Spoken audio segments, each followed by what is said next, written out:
suddenly you come to second division BA. Any particular distraction or daily or what is it? A little to do with the fact that I was trying to do a couple of things along with my studies. Right.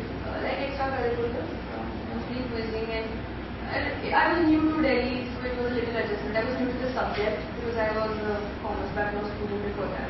Yeah, I was settling in, and I did take up some activities in college, so I think my studies did get affected. And why did you switch from commerce to political science? Why did you try for BCom in Delhi?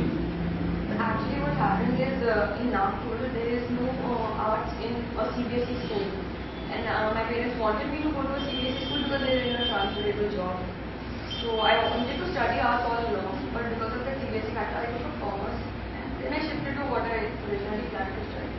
So your political science is your key interest area. Yes, SST in school was my key interest area, so from there I branched off to political science. What is actually political science like? I like Indian politics, I like international relations, I like Indian foreign policy, and the Western thinkers, some of them are interesting, some of them not so much.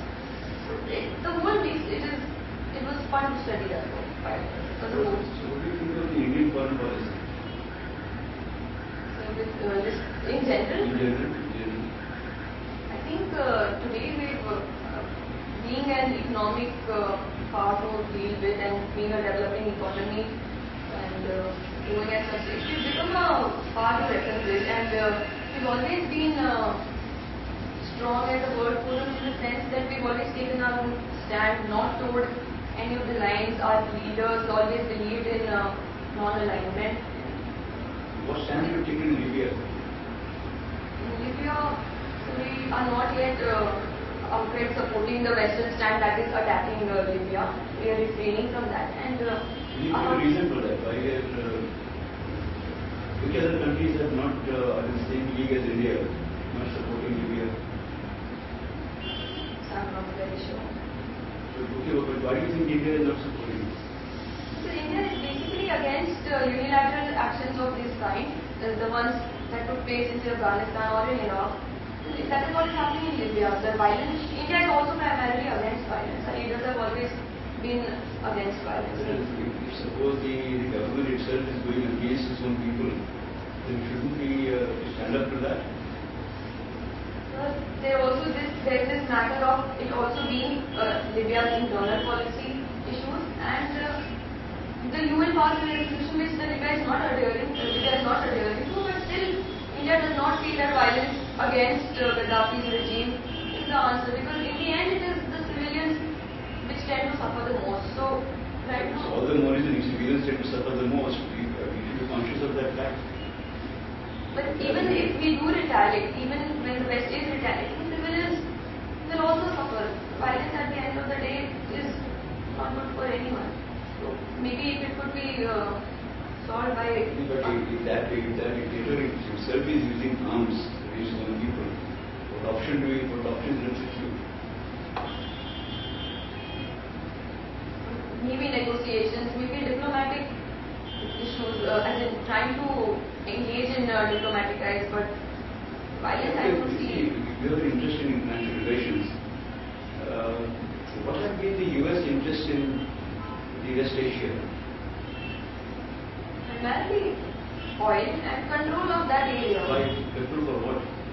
For economic purposes generally, that is what we tend to believe in international relations. For The US has no business, no trade relation with any of the West Asian countries. Very meaningful. What could be US interest? trying any kind of supremacy in that area would then get them kind of as in link their interest in the West and the East. That area is their if I may call it, their weak area. So maybe trying to develop that area would give them a connect between the Eastern and Western allies. Don't you think US has always tried to forge ahead the concept of democracy? Wherever dictatorship has been there, it has actually aligned to force democracy as a more mature way of development. Yes, it has a tendency to. That's their basic interest there in the area. That's what Bush was also following. Yes, they do tend to support democracies in so-called. Okay. How far is the US responsible for terrorism? A lot of the action, unilateral action carried out by US in say West Asia or parts of Asia has generated this backlash kind of an issue. No, in your opinion, do you feel US is responsible for the terrorism today? Originally, no. As a backlash, like I said, maybe. But originally, I don't think. To my knowledge. You go back to Afghanistan, you go back to Iraq. So that is what I meant by backlash actually. Otherwise, I think a lot of the terrorism that we're seeing today is has religious trends to it or separationist trends to it. But when America interfered, the US interfered in say Iraq. So you see terrorism as a religion? No, sir. Today, the kind of terrorism that we're seeing has religious motives or separationist motives, or in the name terrorism in the name of jihad is what we've seen after say 9/11, and terrorism before that in say Ireland, Irish terrorists was in the name of separatism. So separatism is different from terrorism. You cannot. But using terrorist means. How do you define terrorism? Using violence as a tool, using terror as a tool, where to justify or to gain see whatever are the end results. For example. No, what sir is asking, I got the point. Suppose you want to utilize the violence, for what purpose? That is what sir is asking. So, for example, if say a body wants a political body wants a separate state, using terrorism, using terror, using violence to get their end. What is the objective against September 9th in the US?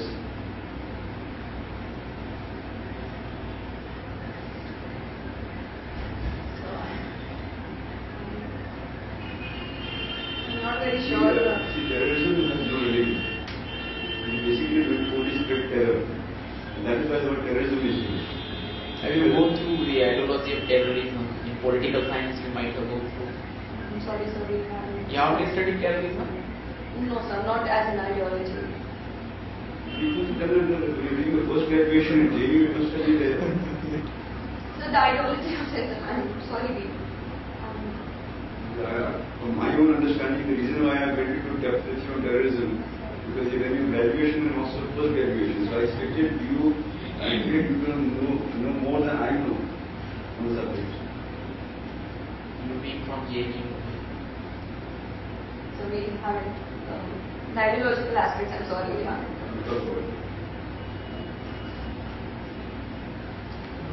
Now there is a village and there is a communal violence, and you are ethics officer of subdivision, UPSC there.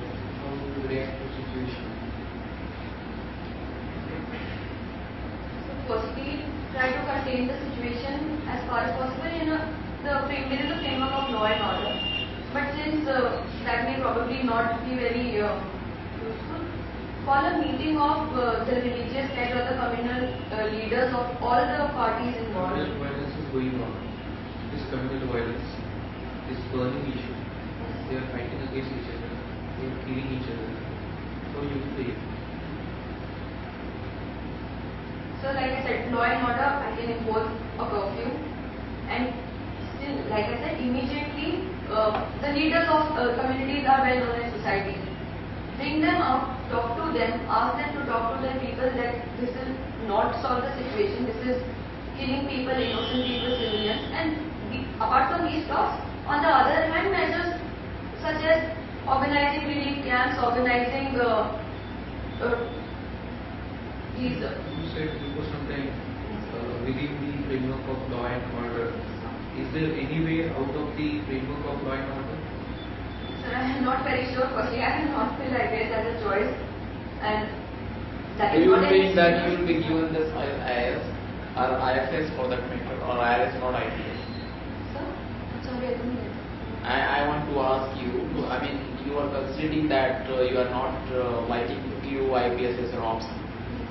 So that does mean that you will be getting IRS, IAS or IFS for that matter. No, sir, for that matter, IAS comes before IRS in order of preferences and in order of merit. So that was my reason. What I meant is that I don't know too much about the law and order situation and how it is handled, because, and I have not filled that service. But from my general understanding, this is what I would do: try and maintain the law and order, as well as talk to the people, and all these hate speeches and this fervor which is generated between the people, try to curb that, because that is the point from which all this violence emanates. Will you come out of your office? Will you go towards the people? Of course, sir. That will be my prime duty as a With citizen. how much force you will go there?